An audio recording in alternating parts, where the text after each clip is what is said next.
우리 하나님의 말씀 출애굽기 13장을 봅니다. 출애굽기 13장 17절에서 마지막 22절까지 보도록 합니다. 출애굽기 13장입니다. 13장 17절로 22절까지입니다. 우리 같이 함께 보도록 합시다. 바로가 백성을 보낸 후에 블레셋 사람의 땅의 길은 가까울지라도 하나님이 그들을 그 길로 인도하지 아니하셨으니 이는 하나님이 말씀하시기를 이 백성이 전쟁을 보면 뉘우쳐 애국으로 돌아갈까 하셨음이라. 그러므로 하나님이 홍해 광야길로 돌려 백성을 인도하심에 이스라엘 자손이 애국 땅에서 황후를 지어 나올 때에 모세가 요셉의 해고를 취하였으니 이는 요셉이 이스라엘 자손으로 단단히 맹세케 하사 이르기를 하나님이 필영 너희를 권고하시려니 너희는 나의 해고를 여기서 가지고 나가라 하였음이었더라. 그들이 숫곳에서 발행하여 광야 끝 에담의 장막을 치니 여호와께서 그들 앞에 행하사 낮에는 구름기둥으로 그들의 길을 인도하시고 밤에는 불기둥으로 그들에게 비치사 주야로 진행하게 하시니 낮에는 구름기둥과 밤에는 불기둥이 백성 앞에서 떠나지 아니하니라. 아멘. 기도합시다. 고마우신 아버지 하나님, 오늘도 변함없이 주의 은혜가 우리의 마음을 주장해 주셔서 감사합니다. 하나님이 우리의 발걸음을 여기까지 인도해 주셨으니 마치 광야 이스라엘을 주께서 친히 인도하시고 다스렸듯이 이 시간도 우리의 발걸음을 주께서 다스리시고 인도하시고 또한 하나님의 말씀이 깨달아지고 들려지는 복된 시간 되어지게 도와주시옵소서. 이 출애굽기 역사를 통하여서 지금도 하나님께서 자기 백성들을 이렇게 간섭하고 있다는 이 사실들이 우리가 믿어질 수 있는 귀한 시간들이 되어지게 도와주시옵소서. 그리하여 이 광야로 인도하는 그 출애굽의 역사가 남의 이야기가 아니라 나의 이야기로 들려지는 시간들이 되어지게 도와주옵소서. 그리하여 조상의 하나님이 나의 하나님이라는 이 고백들이 나타나게 도와주옵소서. 성령의 감동하심이 이 시간도 증거하는 종의 입술에 힘있게 역사하시고 듣는 무리들 속에서도 깨닫는 마음을 허락해 주옵소서. 감사를 드렸고 그리스도 되신 예수님의 이름으로 기도합나이다. 아멘. 하나님께서 자기 백성들을 다스려가는 데 있어서는 그냥 막연하게 다스려가는 것이 아니고 어떤 틀이 정해져 있습니다. 틀이. 그 틀이 곧 무엇이냐면은 예수 그리스도, 그 예수 그리스도의 운명에 동참된 자로서 살아가는 것이 성도의 운명입니다. 그래서 구약의 이스라엘은 장차 예수님께서 이 땅에 오셔서 당하셨던 그런 아픔들을 선치적으로 그렇게 당하게 되어 있습니다. 그래서 이스라엘 자체가 언약으로서 생겨난 민족이니까 그 언약이 이스라엘 백성들을 끌고 다니십니다. 그래서 오늘 이 본문을 잘 보실 것 같으면은 이스라엘 백성들이 애굽에서 나올 때 그냥 나오는 것이 아니라 요셉의 해골을 메우고서 나오는 장면이 나옵니다. 그 이 이야기는 곧 무엇을 이야기를 하느냐면은 요셉이 이들을 인도하고 있다는 얘기예요. 이 모습이 무슨 모습이냐? 마치 예수 그리스도께서 십자가에 죽으시고 나서 그 십자가에 죽으신 그 예수가 자기 백성들을 이 역사 세계에서 계속 끌고 다니시는, 인도하고 계시는 그 모습을 지금 보여주고 있다는 얘기입니다.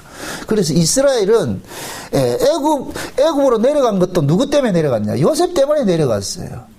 그 요셉 때문에 애굽에 내려갔고 애굽에서 산 것도 요셉 때문에 살다가 나오는 것도 요셉 때문에 나오게 되는 거예요.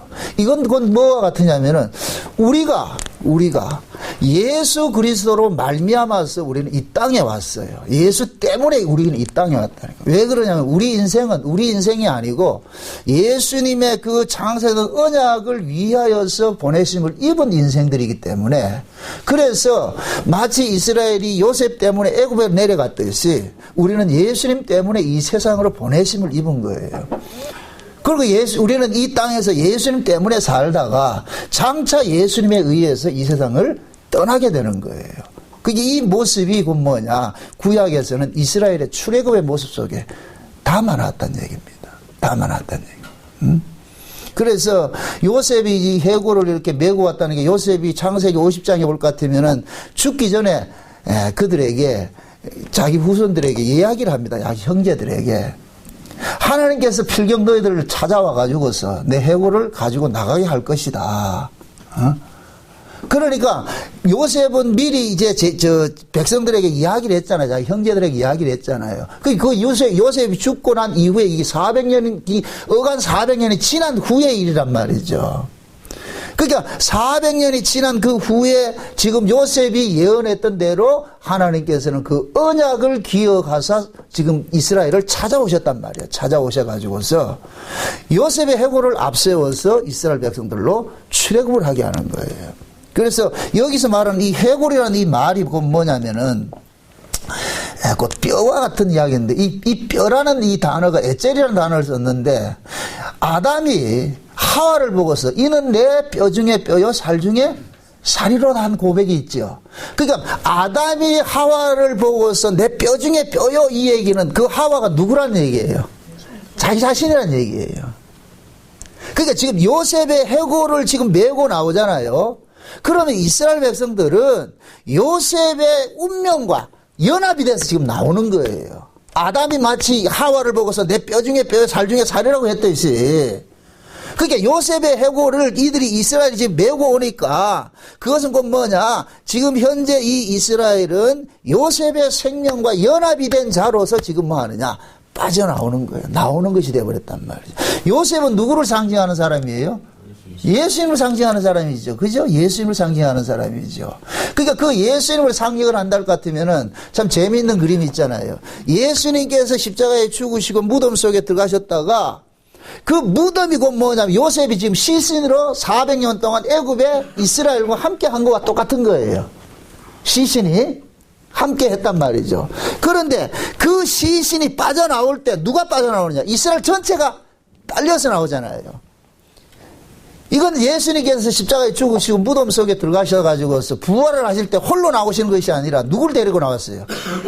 구약의 이스라엘 백성들을 몽땅 끌고 나오잖아요. 그죠? 마태복음 27장을 한번 봅시다. 보고 갑시다. 마태복음 27장.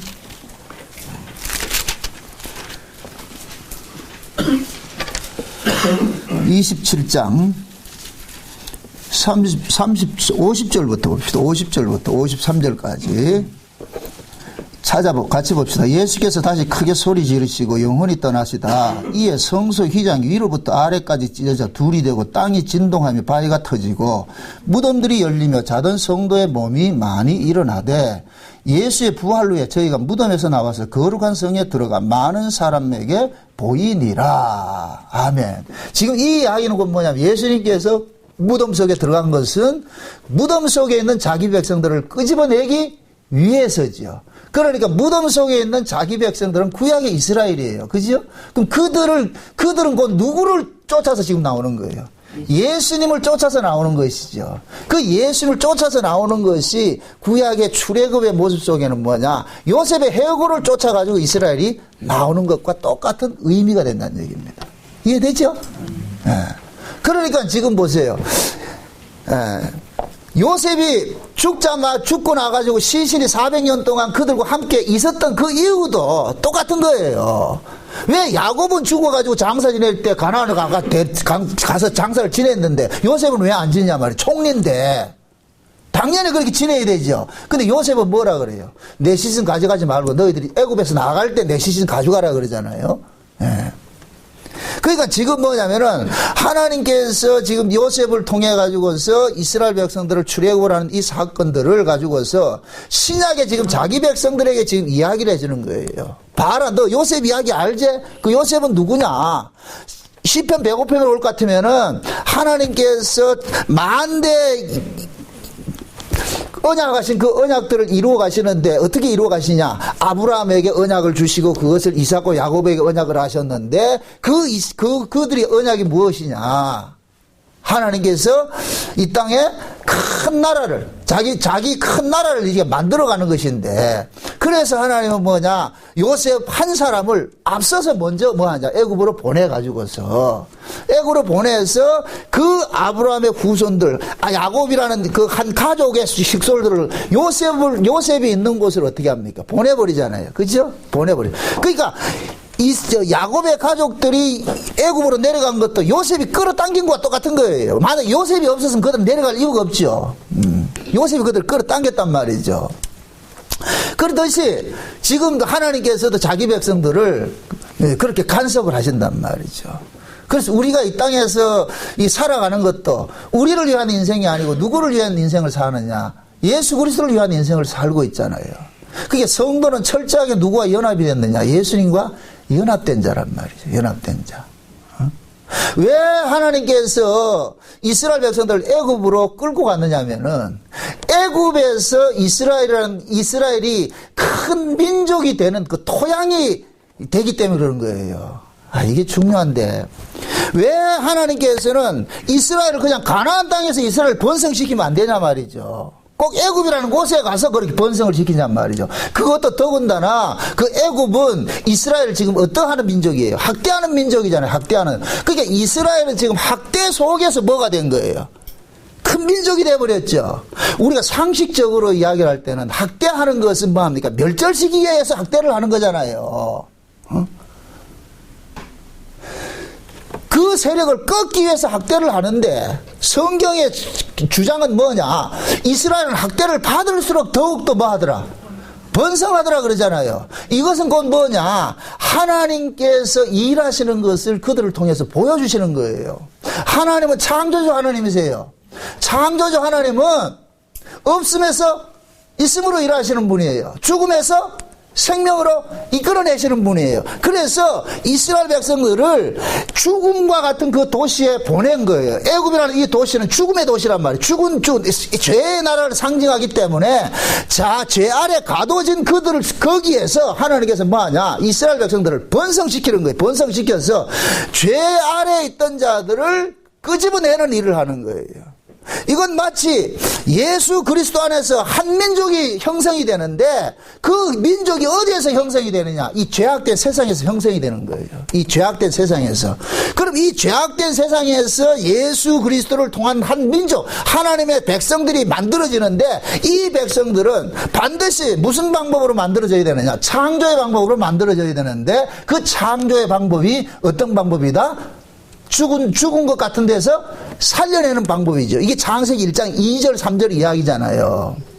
태초에 하나님이 천지를 창조했는데 그냥 하늘과 땅 이야기라 아니라 그랬어요. 천국과 지옥 이야기라 했어요. 그것을 의의로 하면은 하나님 백성과 땅의 백성 두 이야기라 얘기를 했습니다. 그런데 이 세상에, 이 땅에 지금 뭡니까? 흑암 속에 뭐가 갇혀 있어요?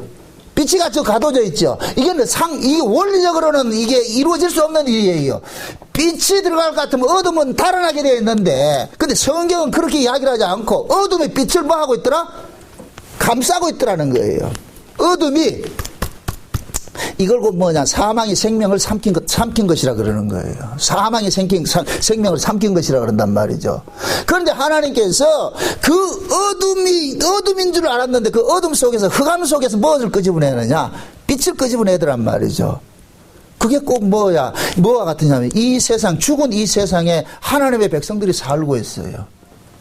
그럼 우리는 다 봤을 때 죽은 자인 줄 알고 있는데 하나님께서 죽은 자 속에서 산 자들을 끄집어내잖아요. 이게 곧 뭐냐? 창조라는 건 창조. 그래서 창조와 구원 이야기는 똑같은 이야기예요. 똑같은 이야기. 그래서 창세기 1장의 창조는 예수님께서 자기 백성을 구원하는 이야기를 모형적으로 보여준 것이다. 그러니까 지금 보세요. 이스라엘도 애굽이라는 이 나라가 어떤 나라예요? 죽음의 도시예요. 죽음의 도시. 죄의 나라를 상징하니까. 죽음의 도시에 지금 누가 가둬져 있어요?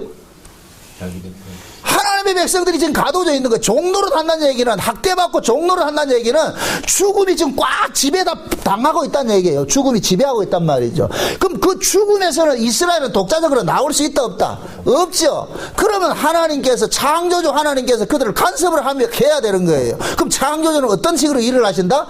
죽은 자를 살려내는 식으로 일을 하잖아요. 예수님께서 오셔가지고서 나사로를 통해서 보여주셨잖아요. 나는 부활이요 생명이요 누구든지 나를 믿는 자는 죽어도 살겠고 그러잖아요. 그래서 예수님께서 나사로가 병들었다 했을 때 신방 좀 와주세요 했는데도 예수님은 거절하시고, 나사로가 죽고 나니까 비로소 신방을 가가지고서 하는 이야기가 나사로 죽지 않고 살았다 이렇게 하니까 잔다 그러니까 누가 믿느냐 말이죠. 근데 예수님께서 많은 사람들이 보는 앞에서 그냥 혼자 하는 것이 아니고 그들에게 알려줘야 된단 말이에요. 예수님이 어떤 분이냐, 무슨 일을 하러 오신 분인지를 자기 백성들에게 알려주기 위해서 제자들을 세워놔 놓고 죽었던 그 나사로를 무덤에서 끄집어낸단 말이죠. 이게 지금 출애굽이에요. 출애굽 똑같은 거예요. 똑같은 이야기란 말이죠. 그래서 하나님은 반드시 하나님의 백성들을 구원해내는 이 구조를 애굽이라는 이 토양 속에서 이루어져야 되는 거예요. 애굽이라는 토양. 왜? 애굽이라는 이 토양 속에서 이루어졌을 때 그 애굽에서 나오는 백성들은 누구의 공로를 안고 나오느냐면은 하나님의 그 공로를 안고 나오는 거예요. 하나님의 백성이라는 것은 하나님의 그 공로가 그대로 오롯이 담겨있는 상태를 말하는 거예요.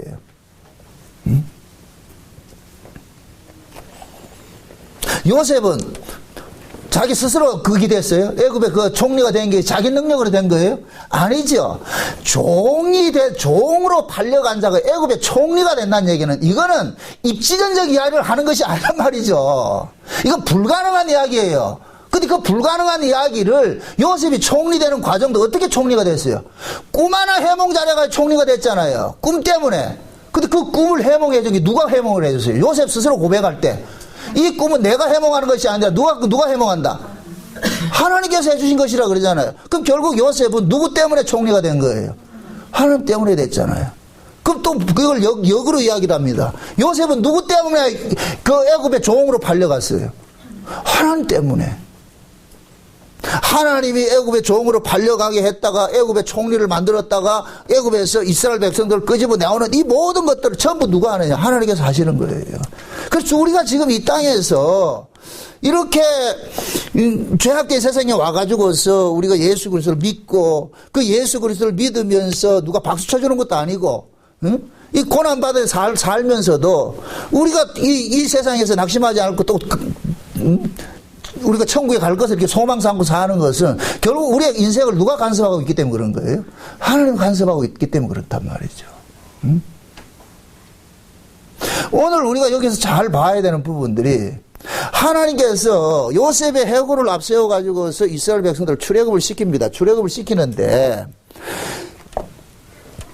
그들이 출애굽을 하는 목적은 어디냐면 가나안 가는 길이에요. 근데 가나안은 거기서 나올 것 같으면 직선길로 4일이면 가는 길이에요. 4일이면 가는 길이라니까. 4일이면 가는 길을 삥 둘러가지고 홍해를 건너게 하고 이렇게 해가지고서 40년 동안 광야길을 걷게 했어요. 마치 이게 뭐가 같으냐면, 울산에서 지금 저기 올라가는 게 어디에, 저 영덕 올라가는 길이라 생각합시다. 거기가 우리가 가야겠는데, 그럼 여기서 동해안 해안도로 쭉 돌아올 것 같으면 얼마 안 걸린다니까. 그런데 어떻게 인도하느냐? 목포로 끌고 갔다가 저 인천으로 끌고 갔다가 강원도로 갔다가 빙빙빙 돌아가지고 데려가는 거예요. 이 꼭 그와 같은 거예요. 그러면은 하나님께서 왜 이스라엘 백성들을 가나안에 가는 것이 목적일 것 같으면은 직진길을 가면 되잖아요. 직진길을 가면 되잖아요. 그리고 또 오늘 본문에 여러분들 잘 눈여겨봐야 되는 이유가 뭐냐면은, 본문 다시 보세요. 17절에 보면은 바로가 백성을 보낸 후에 블레셋 사람이 땅의 길을 가까울지라도 하나님이 그들을 그 길로 인도하지 아니하셨으니 이는 하나님이 말씀하시기를 이 백성이 전쟁을 보면 뉘우쳐 애굽으로 돌아갈까 하였음이라 그러잖아요. 전쟁을 보면서.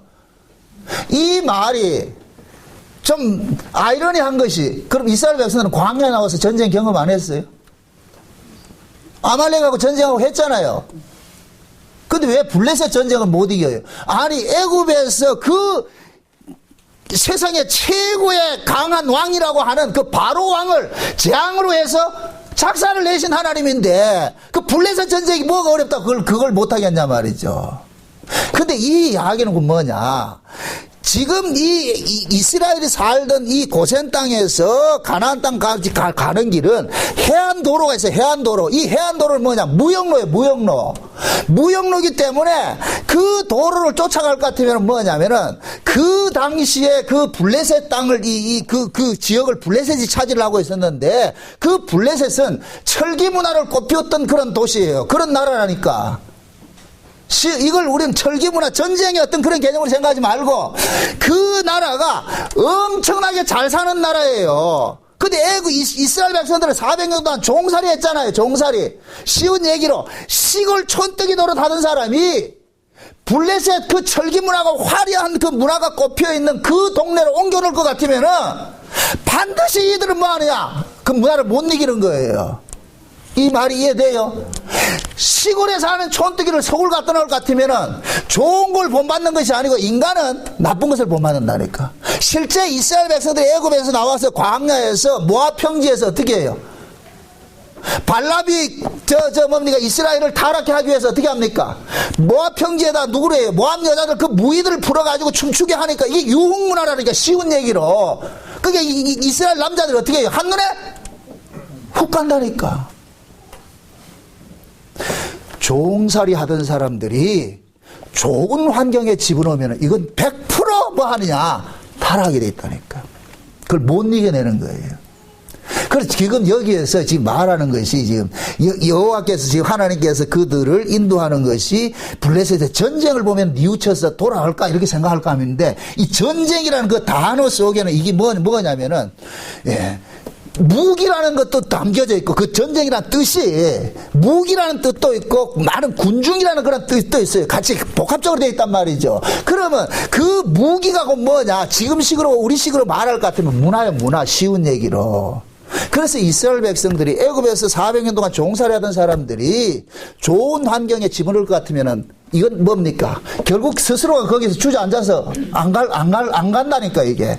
그래서 하나님께서 일부러 어떻게 하느냐? 광야로 빼내는 거예요. 광야로.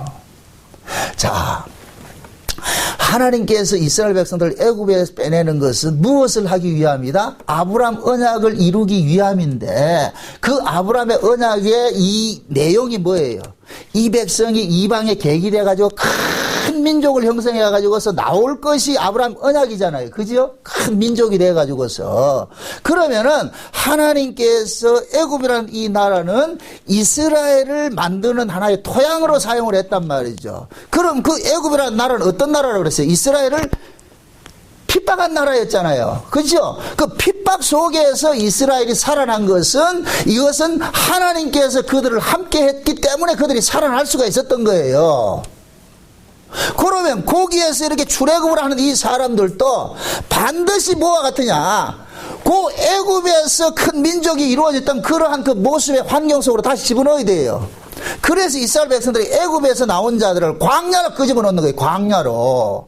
그래서 광야 40년에 이스라엘 백성들이 새로운 이스라엘로 거듭나 버리죠. 그죠? 그것이 곧 뭐로 나타나느냐? 애굽에서 나온 1세대들이 다 죽고 광야에서 태어난 2세대들이 가나안 들어가는 것으로 나타난단 말이죠. 그러니까 이스라엘 백성들이 광야의 40년 여정은 애굽의 400년 역사와 똑같은 것이에요. 똑같은 거. 이해되죠? 그러니까 하나님께서 이스라엘 백성들을 광야로 인도하는 것은 결국 뭐냐? 그들로 하여금 스스로 살 수 있는 자들이 아니라 하나님의 언약에 이끌려서 살아가는 것을 알려주기 위해서 하나님께서 광야로 인도하는 거예요. 그래서 모세가 가나안 땅에 들어가기 전에 이스라엘 백성들에게 그 설명을 하기를 하나님께서 왜 너희들을 광야로 인도했는지 그것을 분명히 설명을 해줍니다. 왜 하나님께서 인도했는지. 신명기를 봅시다. 신명기 8장을 봅시다. 신명기 8장. 신명기 8장입니다. 8장 2절부터 봅시다. 2절부터 2절 3절, 2절 봅니다. 같이 봅니다. 다 같이 봅시다. 내 하나님 여호와께서 이 40년 동안에 너로 광야의 길을 걷게 하신 것을 기억하라. 이는 너를 낮추시며 너를 시험하사 내 마음이 어떠한지 그 명령을 지키는지 아니 지키는지 알려 하심이라. 너를 낮추시며 너로 줄이게 하시며 또 너도 알지 못하며 내 열조도 알지 못하던 만나를 내게 먹이신 것은 사람이 떡으로만 사는 것이 아니요 여호와의 입에서 나오는 모든 말씀으로 사는 줄을 너로 알게 하려 하심이니라. 자, 광야를 걷게 하신, 광야길을 걷게 하신 이유가 뭐라고 그랬어요? 너를 뭐하며? 낮추고 너를 뭐하고? 시험하사. 낮추고 시험한다는 이 이야기는 곧 뭐가 같으냐면은 너는 독자적으로 네가 네 인생을 사는 것이 아니고 하나님께서 너를 살게 한다는 것을 가르치는 거예요. 그러니까 이스라엘 백성들은 광야에 나와서 뭐를 배워가느냐면은 하나님을 배워가는 거예요. 애굽에서는 하나님을 모르고 살았다니까. 그들은 하나님을 모르고 살았는데 하나님을 모르고 살았지만은 언약의 후손이에요. 그 언약의 후손일 것 같으면 하나님의 일하심을 알아야 될 거 아니에요. 그래서 그 하나님의 일하심을 알려주기 위해서 광야를 선택한 거예요. 광야를. 그러니까 이스라엘 백성들은 광야에 나와가지고 조상들에게 언약하신 그 하나님을 배워가는 거예요. 알아가는 거예요. 이스라엘 백성들이 가나안 땅에 들어가는 것이 목적이 아니에요. 가나안 땅에서 살 수 있는 자가 되어야 되잖아요. 그럼 그 가나안 땅은 신약식으로 말할 것 같으면 어디를 상징해요? 천국을 상징하잖아요. 우리가 천국에 가는 이유는 뭐 때문에 천국 가는 거예요?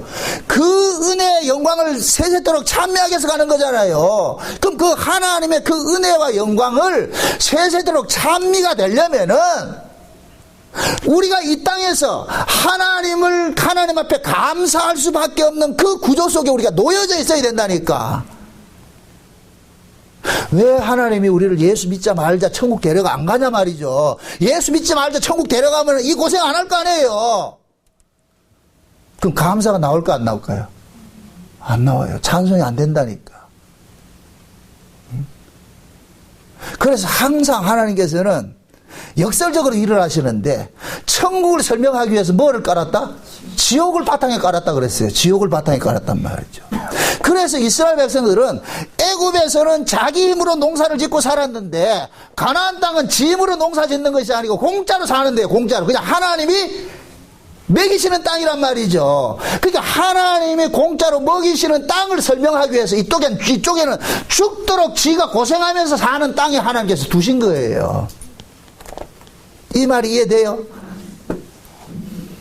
지금 우리가 예수를 믿는 자들이 이 땅에서 고난당하는 것은 고난 없는 세계를 우리를 설명하기 위해서 고난 속에 집어넣은 거예요. 그러니까 이스라엘 백성들은 광야 40년 동안 뭘 배워가느냐면은 하나님께서 이 광야를 걷게 하신 그 목적을 지금 배워가는 거예요. 우리를 왜 이 광야에 두어가지고서 하나님이 능력이 없어서 이스라엘 광야를 끌고 간 게 아니거든요. 만약에 가나안 땅에 들어가는 것이 목적이었을 것 같으면 바로 직진하면 돼. 바로 직진하면 된다니까. 누가 그 하나님 앞에 하나님을 막을 거예요. 지금 오늘 본문도 볼 것 같으면은 이스라엘 백성들이 광야에 딱 나오니까 구름기둥 불기둥이 어떻게 해요? 인도해버리죠. 그 구름기둥 불기둥이 인도했다는 얘기는 이스라엘이 자기들이 갔다는 얘기예요? 하나님이 인도했다는 얘기예요? 하나님이 인도했다는 얘기잖아요. 아니 그러면 구름기둥 불기둥이 나으리면 가는 그 길 인도하면 되잖아요. 그런데 굳이 그렇게 하지 않고 40년 동안 뺑뺑뺑뺑 도는 그 고난의 그 광야 속에 그 집어넣고 그렇게 인도하냔 말이죠. 이것은 곧 뭐냐? 40년 동안 뭘 배워가야 되느냐? 하나님에 대해서 알아가야 돼. 천국은 하나님과 교제하는 곳인데 하나님을 알아야 교제가 될 거 아니에요. 그래서 그 하나님을 광야 속에서 하나님이 이스라엘 백성들에게 하나님이 어떤 분인지를 계시를 해주는 일들을 잠깐 벌려주는 거예요. 신자는 반드시 이 광야라는 이 고난의 코스가 반드시 필요해요. 그래서 신자들에게는 고난이 복이라니까 복. 우리는 고난을 복으로 여기지 않잖아요. 고난 없기를 바라잖아요. 고난 없어 보세요. 우리 신앙이 올바로 가겠느냐? 안 간다니까. 왜 그러냐면은 죄인은 이 자기 몸뚱아리를 위해서 사는 것이 본성이기 때문에 그냥 고난 없을 것 같으면 뭐 하느냐? 지 몸뚱이를 위해서 살아가게 돼 있다니까. 그렇게 될 것 같으면 하나님은 하나 뭐가 되느냐? 자기 몸뚱이 유지시키는 하나의 도구가 돼버리는 거예요. 그래서 하나님께서 자기 백성들은 육신 스스로 자기들이 독자적으로 살아가는 그런 환경을 허락하지를 않는다니까. 우리는 이 고난 속에서 그 하나님의 사랑을 배워간다니까. 아, 하나님께서 왜 우리를 이렇게 간섭하느냐. 이렇게 이 고난 속에서 우리를 집어넣어서 우리를 이렇게 간섭해 가는지를 그걸 배워가는 거예요. 그게 이스라엘 백성들은 40년 동안 광야 생활하면서 철저히 그걸 배워가는 거예요. 왜? 하나님에 대해서 몰랐는데 광야에 나와보니까 하나님께서 구름기둥 물기둥으로 앞뒤로 딱 막아가지고서 이제부터 하나님에 대해서 알려주는 일을 하는 거예요. 그것이 곧 뭐냐? 광야에 나오니까 만나를 주시면서 날마다 그를 먹이시고 입히시고 하더란 말이죠. 그러면서 뭐 하느냐?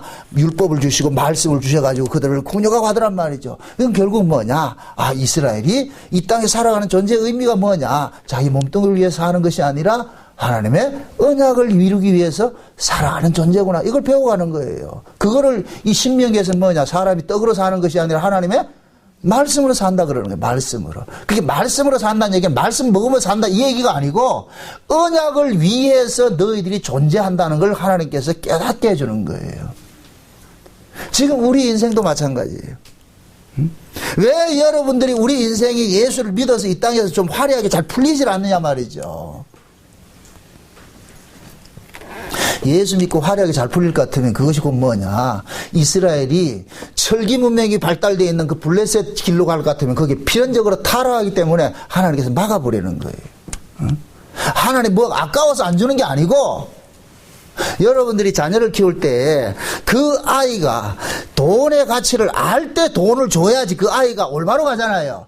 돈의 가치를 모르는 놈에게 돈을 줘보세요. 그럴 것 같으면 돈은 그 아이에게 뭐가 되느냐? 독약이 되는 거예요. 그 아이의 인생을 망치는 것이 되어버린단 말이죠. 응? 돈 자체는 나쁜 것이 아니에요. 그걸 어떻게 쓰느냐에 따라서 달라지는데 그냥 돈의 가치를 모르는 놈 아이한테 고생도 모르는 아이한테 돈 버는 게 얼마나 힘들고 어려운 거 이 고생도 모르는 아이한테 돈 줄 것 같으면 반드시 그 돈 가지고 뭐 하냐 자기 육신 쾌락 쫓아가는 데 쓰고 있단 말이죠. 그럼 부모 망신 당하죠. 부모 망신시키는 일을 하죠. 지금 하나님이 지금 자기 백성들을 우리의 체질을 아시기 때문에 아까워서 안 주는 것이 아니라 그걸 줘봐야 우리가 감당할 수 없기 때문에 하나님께서 우리를 뭐 하냐 우리 뜻대로 간섭하지 않고 힘들고 어려운 일로 이제 간섭을 하는 거예요. 우리 생각은 그렇잖아요. 하나님 내한테 좋게 해줄 것 같으면 나 진짜 잘 믿을 것 같은데 그건 어디까지 우리 생각이고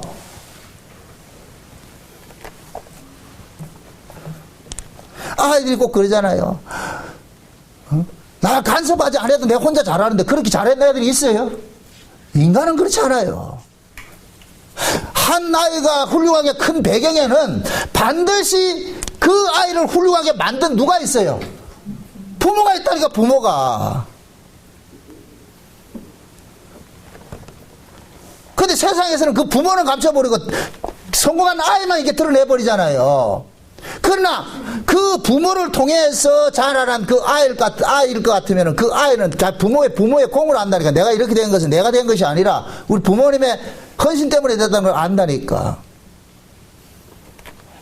이스라엘은 태어나면서부터 언약의 후손이에요. 언약의 후손이라니까. 그럼 그 언약의 후손은 누가 지켜주겠어요? 하나님 지켜주신단 말이죠. 근데 이스라엘은 지금 광야에서 참 애굽에서 하나님에 대해서 알았어요? 몰랐어요? 몰랐죠. 이스라엘의 생사화복은 누가 주관하시느냐? 하나님이 주관하세요. 이스라엘을 나게 하신 그 하나님이 주관을 하신다니까. 근데 이스라엘 모르고 있는 거예요. 그래서 하나님께서 뭐 하냐? 그 이스라엘 백성들에게 하나님이 이스라엘의 생사화복을 주관한다는 것을 알려주기 위해서 뭐 하냐? 인간의 힘으로는 살 수 없는 그런 환경 속으로 끌어들인 거예요. 그게 광야라니까, 광야. 그래서 성경에서 말할 때 광야는 무겁고 건조하고 말이죠. 정갈 있고 뱀 있고 짐승이 있는 이런 곳이라 그러는 거예요. 이 얘기는 뭐냐? 이거는 우리 너희들 힘으로 살 수 없는 곳이라 그러는 거예요. 살 수 없는. 이스라엘이 살 수 없는 그곳에서 그들이 40년을 살았다니까. 신명기 다시 보세요. 4절 보세요. 4절 8장 4절. 이 40년 동안에 내 의복이 헤어지지 아니하였고 내 발이 부르지 아니하였느니라. 너는 사람이 그 아들을 징계한 같이 내 하나님 여호와께서 너를 징계하신 줄 마음에 생각하고 내 하나님 여호와의 명령을 지켜 그 도를 행하며 그를 경외할지니라. 자, 40년 동안 얘들 굶었다 안 굶었다? 안 굶었죠. 의복도 헤어지지 않고 신발 없이 다니지 않고. 이 이야기는 이스라엘 백성들을 하나님께서 40년 동안 먹이고 입히고 했다는 거예요. 먹이고 입히고 했다는 거예요. 그러면 이스라엘 백성들은 이 광야에서 뭘 배워가야 되냐? 아, 우리 인생은 내게 아니고 내가 책임지는 것이 아니고 하나님께서 우리를 책임져 주시는구나. 이걸 배워가야 돼요. 이걸 배워가야 된다니까. 그래야 어떤 환경에 집어넣었다 할지라도 그 환경을 보지 않고 누굴 바라보게 되느냐? 하나님을 바라보게 된다니까. 하나님을. 그래서 광야에서 태어난 이들을 하나님께서 그들의 믿음을 시험하기 위해서 가나안의 뭡니까? 안악자손 거인족들이 사는 곳에 집어넣어 버리는 거예요. 그럼 광야에서 우리의 생사화복을 주관하시는 분이 하나님이란 걸 알았을 것 같으면은 가나안 땅에 들어가가지고서 그 가나안 집족 속에 있는 걸 두려워할 필요가 있다 없다? 없지요. 실제 그 가나안에서 광야에서 하나님이 우리와 동행한다는 이 사실을 제대로 믿은 사람이 누구냐? 여호수아였어요. 여호수아 갈렙뿐이라니까. 여호수아 갈렙뿐이라니까. 여호수아 갈렙은 광야에서 가데스 바네에서 모세가 각 지파별로 족장들을 불러가지고서 가나안 땅을 미리 정탐을 시켰단 말이죠. 근데 가나안 땅이 정탐을 시켰다니까 그 가나안 땅이 빈 땅이 아니고 누가 살고 있더라? 안악자손 거인족이 살고 있더란 말이죠. 그래서 돌아와가지고 뭐라 그래요? 전부 다 뭐라 그래요? 10지파는 뭐라 그래요? 다시 애국으로 돌아가라고 그러죠. 우리 거기 못 간다. 거기 우리는 우리 힘으로 못 들어간다. 근데 여호수아 갈렙은 뭐라 그랬어요? 거기서 그러잖아요. 야, 이 사람들아, 우리가 언제 우리 힘으로 여기까지 왔냐? 애굽에서 벗어난 것도, 출애굽한 것도 우리 힘으로 벗어난 것이 아니고, 홍해를 건넌 것도 우리가 수영해서 건넌 것도 아니고, 하나님께서 여기까지 이렇게 인도해 왔는데 왜 그 하나님 약속을 못 믿냐? 그래서 가나안 땅은 그 약속을 믿지 못한 모든 족속들을 뭡니까? 다 광야에서 죽어버리고 약속을 믿은 자만 들어간 거예요. 실제로 가나안 땅 누가 들어갔냐? 여호수아 갈렙만 들어갔다니까. 그래서 가데스 바네아에서 40일 동안 정탐하고 돌아온 그 백성들이 하나님 앞에 범죄하자, 우리는 못 들어가겠다, 그렇게 하자 하나님께서 40일을 어떻게 합니까? 이 1년을 10년을 계산해 가지고 40년 동안 그거 하죠. 40년 동안 헤매겠잖아요. 그 40년 동안 헤매는 것이 뭐예요? 광야, 가나안 땅을 정탐하고 와가지고서 저 땅은 못 들어간다. 자기들 조건을 봐서 못 들어간다고 한 그놈들을 전부 죽이는 기간이 40년 동안이잖아요. 40년 동안. 왜 40년 동안 기껏 빼내가지고 그들을 죽이냐 말이죠. 이건 곧 뭐냐? 가나안 땅에는 이보다 더 열악한 땅이란 말이에요. 광야는 그냥 하나님 인도하면 가는 곳인데 가나안 땅에는 주인이 차지하고 있는 땅이에요. 그럼 그 주인이 자기보다 약한 자 같으면 괜찮은데 강한 자가 있다니까. 강한 자가 버티고 있는데 그걸 어떻게 이겨내느냐? 그건 그 이스라엘 백성은 뭐냐? 광야에서 알아진 그 하나님을 믿음으로만 갈 때만 이겨낼 수가 있다니까. 그래서 여호수아를 시작을 하면서 하나님이 여호수아 보고 그러는 거예요. 강하고 담대하라 그러는 거예요. 이건 그 뭐냐?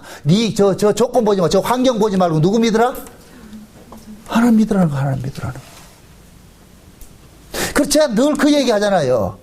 우리의 믿음은, 우리의 신앙은 믿을 수 없는 환경 속에서 믿음이 증명이 된다니까.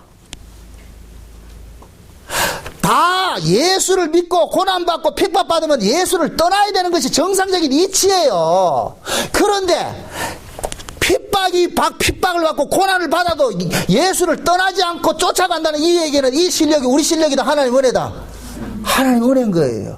우리를 돌아보라니까. 우리를 스스로를 한번 돌아보시란 말이죠. 우리는 인간적인 의미에서 상식적으로 봤을 때는 우리 예수 안 믿어야 돼요. 예수 믿고 뭐 덕본 게 있어요? 우리는 믿음 지킨다고 해가지고서 세상 사람들이 좋아하는 것대로 살아보기를 했나? 그럼 우리는 뭐냐? 나 예수 안 믿을래 해야 되는데, 근데 지금 이 자리에 있다니까. 그럼 이게 우리 실력이냐 말이죠. 아니에요. 하나님께서 우리를 끌고 왔기 때문에. 다시 묻습니다. 이스라엘이 광야를 가고 싶은 게 지들이 가고 싶어서 하나님이 인도했어요. 하나님이 그들을 끌고 갔잖아요. 끌고 갔잖아요. 그럼 광야를 왔을 것 같으면은, 에이고, 하나님께서 끌고 왔으니까 하나님이 알아서 해주시겠지? 그러면은 거기서 살 수 있어. 광야에 살 수 있어. 그런데 거기서 나와가지고, 광야에 들어가가지고서 어떻게 하면 우리가 이거 살 수 있을까? 그럼 다 죽는다니까.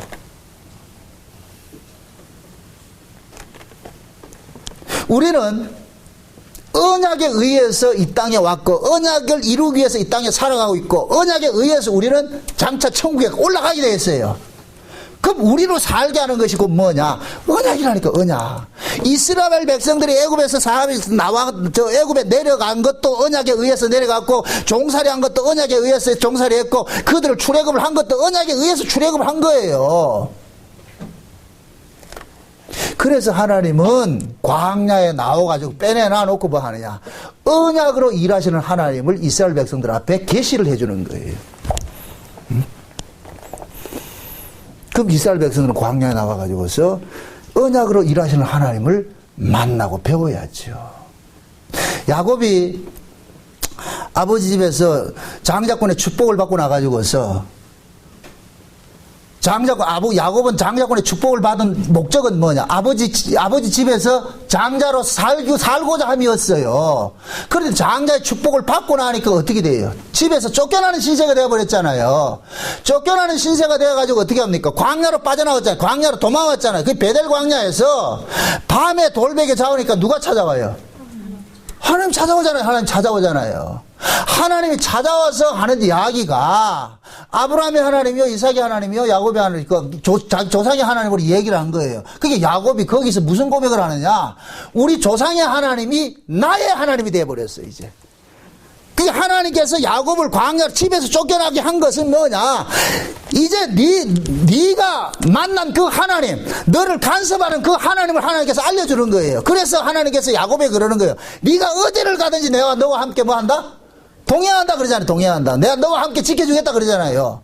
그럼 야곱은 실제 광야에 나와가지고 만난 그 하나님이 야곱의 일생을 쭉 돌아보세요. 야곱의 일생이 평탄한 길이 있었어요? 없었어요? 없었죠. 야곱은 틈만 나면 어떻게 하느냐? 자기 꾀로 살궁리 한다니까. 자기 꾀로 살궁리 한다니까. 라반의 집에, 애삼촌 집에 가가지고서도 종살이 하면서도 그 꾀는 버리지 못하는 거예요. 심지어 라반의 집에서 나와가지고서 고향으로 돌아가는데도 자기 꾀를 버리지 못하는 거예요. 그 에서를 만났을 때 어떻게 해요? 자기 꾀를 부리잖아요. 1중대 앞으로, 2중대 앞으로 하면서 어떻게 했어요? 제일 가치 없는 인간들부터 뭐 합니까? 종이 낳은 자식들부터 내보내고, 그 다음에 레아가 낳은 자식들을 내보내고, 그 다음에 맨 마지막에 누구를 보내요? 라헬이 낳은 자식을 내보내고, 그 다음 지는 맨 마지막에 안 가잖아요. 그러니까 하나님께서 다 보내놓고 차단 딱 시켜버리고 독대를 하잖아요.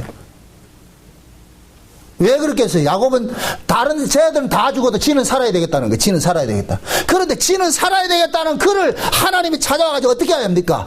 나는 살아야 되겠다는 그 야곱을 죽여버리잖아요. 그게 환도표 사건이라니까. 환도표 사건이라니까.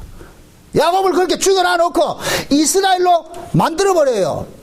근데 그 이스라엘이 된 그 인생을 누가 사느냐? 요셉이 살았다는 게 요셉이. 그래서 창세기 37장에 뭐라 그러냐면은 야곱의 약전은 이러하니라 해놔놓고 요셉이 계속 그 이야기를 끌고 나가는 거예요. 요셉이. 그러면 그때부터는 야곱은 싹 빠져버린다니까. 빠져버리고 요셉이 그 야곱의 인생을 대신 사는 것으로 나타나는 거예요. 그래서 나중에 요셉이 애굽의 총리로 되어가지고서 낳은 그 에브라임과 므낫세 그 자식을 야곱이 뭐 하냐? 이건 네 새끼가 아니고 내 새끼라 그런단 말이죠. 왜 그래요?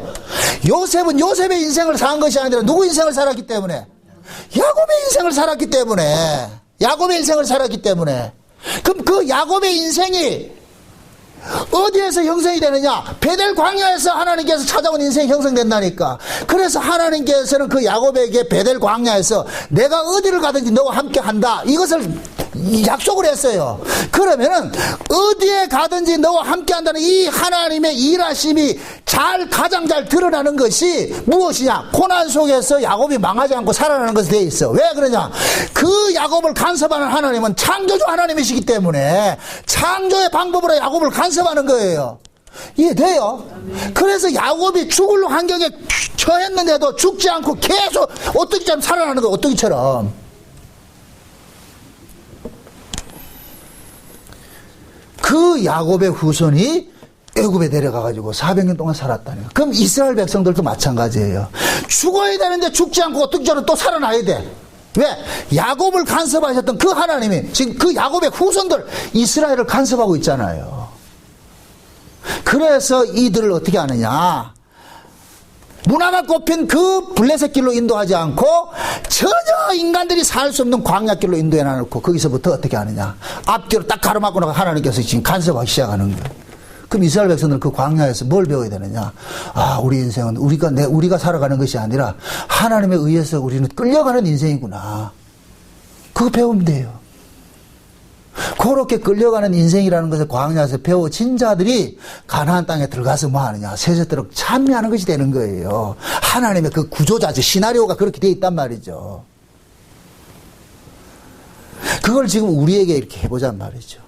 우리는 다 처음에 예수를 믿을 것 같으면 우리 꿈은 뭐냐? 이 땅에서 뭐 하고?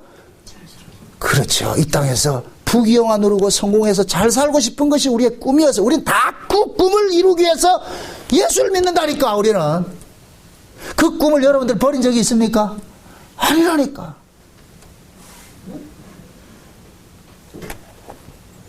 저 역시도 마찬가지예요. 복음 전하면 교회 부흥돼야 된다. 이게 목사로서 이게 버릴 수 없는 거지. 이거 어떻게 버려 이게? 뭐 난 복음 알기 때문에 뭐 교회 부흥되든 말든 그건 거짓말이에요. 그런 인간은 없어요. 인간인데. 그러면 뭐 하냐? 부흥되지 않고 그놈 같으면 문 닫고 그만둬야 되잖아요. 그런데도 끌고 왔다니까. 그럼 이게 내 실력이냐? 아니라니까. 우리 인생이 그렇다니. 우리 인생이. 여러분들이 지금 여기 이렇게 앉아 계시지만은 여러분들이 스스로가 여기에 와가지고 앉아 계신 분 한 사람도 없어요. 우리는 하루에 수십 번도 그냥 예수 때려치우고 그냥 세상 사람들하고 살고 싶은 마음이 굴뚝 같은 때가 있다니까. 그런데도 그렇게 사라지지 않는다니까. 속된 얘기로 여러분들이 뭐 그럴 일도 없겠지만은 또 그럴 일이 있을까봐 또 걱정이 되네. 그럴 일도 없겠지만 여러분들이 룸사람 가가지고 아가씨하고 술 먹을 것 같으면은 아마 그럴 거예요. 왜 술 먹으러 갔겠어요? 여러분들 기분 좋게 해서 갔잖아요. 그럼 하나님께서 그 옆에 나타나가지고 맛있나 이럴 거예요 아마. 그럼 뭐 있겠어요? 쫓아놔버리지. 결국 우리는 뭐냐? 하나님께서 우리 인생의 쾌락을 위해서 우리를 쫓아가도록 그렇게 그냥 두지를 않는다니까. 계속해서 우리 인생은 뭐냐? 광야가 나온다니까. 광야를 지나면 또 광야가 나와요. 왜? 이 땅의 삶이 그렇다니까. 이 땅의 삶이. 왜 그러냐? 이 몸뚱이가 우리는 여전히 우리는 뭘 원하느냐? 세상의 화려함을 쫓아가는 것이 근성이 되어 있단 말이죠. 그래서 하나님께서 우리의 체질을 아시기 때문에 우리의 원함과 상관이 없이 계속해서 광야가 나타나게 만드는 거예요. 광야로 나타난다니까. 이스라엘 백성들이 광야에 나와가지고 40년 살면서 처절하게 그들은 뭐합니까? 자기 꿈이 깨어지는 그런 일들을 당한다니까.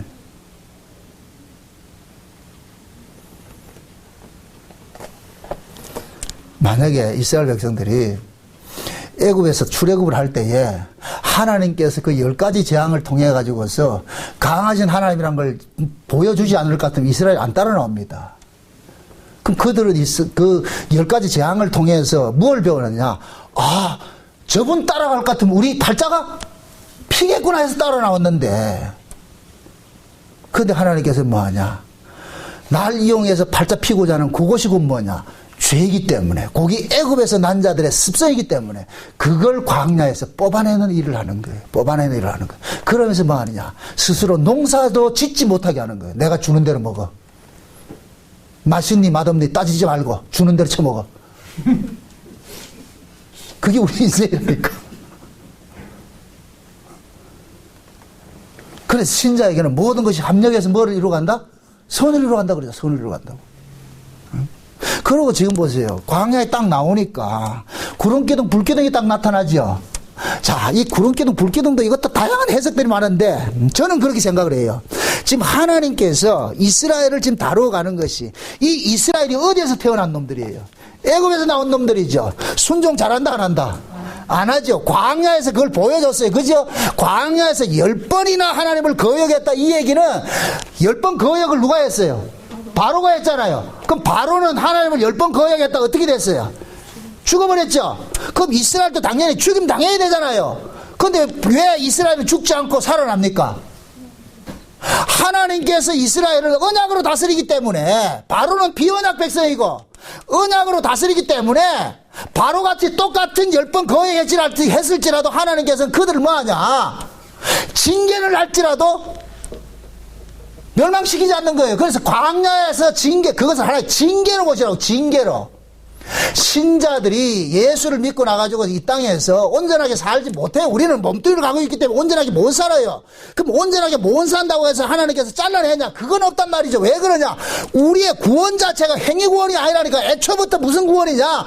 은혜, 언약에 의한 은혜로서 주어진 구원이기 때문에 이 구원은 하나님께서 은혜성이 계속 남아야 되기 때문에 우리의 잘잘못과 상관이 없이 그 구원은 계속 지켜지는 거예요. 그런데 애굽에 나와가지고서 애굽에 광야에 나와서 애굽의 근성으로 살면은 하나님께서는 너희들은 애굽식으로 살아가는 사람이 아니고 하나님의 말씀으로 사는 사람이, 언약에 의해서 살아가는 사람이라는 것을 알려주기 위해서 계속 애굽식으로 살면 광야에서 뭐 하느냐? 매맞는 일들이 일어나는 거예요. 징계하는 일들이 일어나는 거예요. 징계하는 일들이.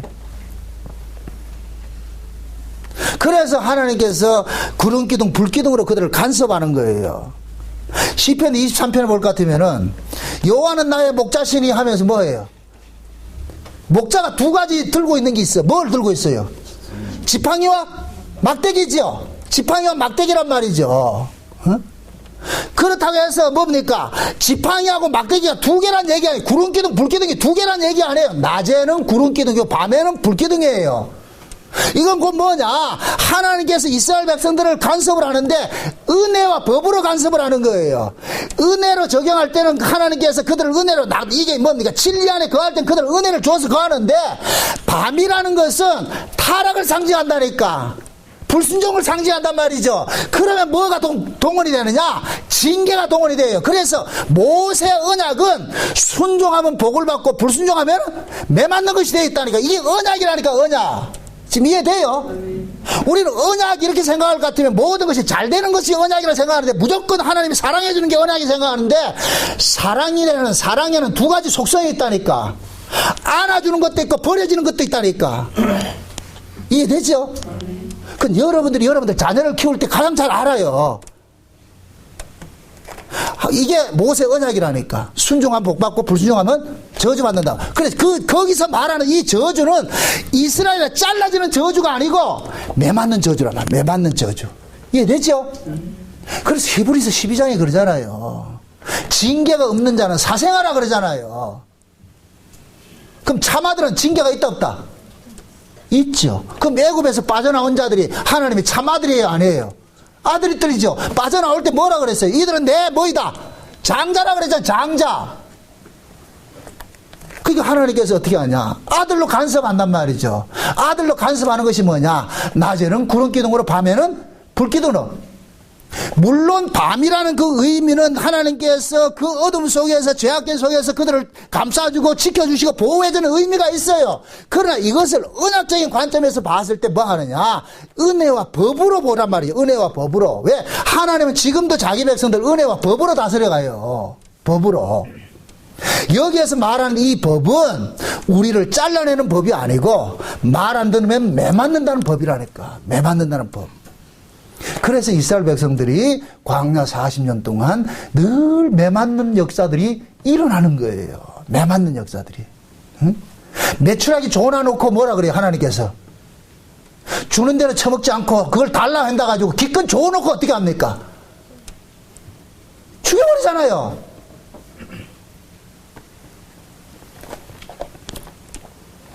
지금 하나님께서는 자기 백성들을 다뤄가는 게 그래. 지금 우리도 다뤄가는 게 그렇다니까.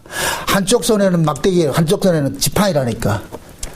그래서 우리가 목자들이 들고 다니는 이 지팡이가 이렇게 꼬부러진 거 있죠? 이 꼬부러진 게 뭐 신선들 갖고 다니는 게 아니고 용도가 있다니까. 이 꼬부러져 있는 것은 양이 만약에 구렁텅이에 빠졌을 때는 그 꼬부러진 것을 가지고서 그 모가지 끌 가지고 건져내지만은 말을 안 들으면 꼬부러진 것을 손잡이라 가지고 후들 패는 데 쓴단 말이에요. 그래서 막대기와 지팡이인 거예요. 지금 지팡이와 막대기가 된다니까. 그러니까 이 막대기가 때로는 뭐가 되고 보호가 되고 때로는 뭐가 되고 징계가 되고.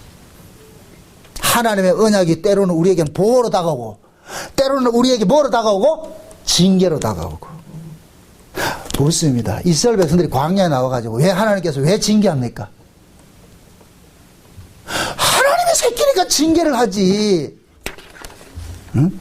남의 새끼를 같으면 징계한다 안 한다?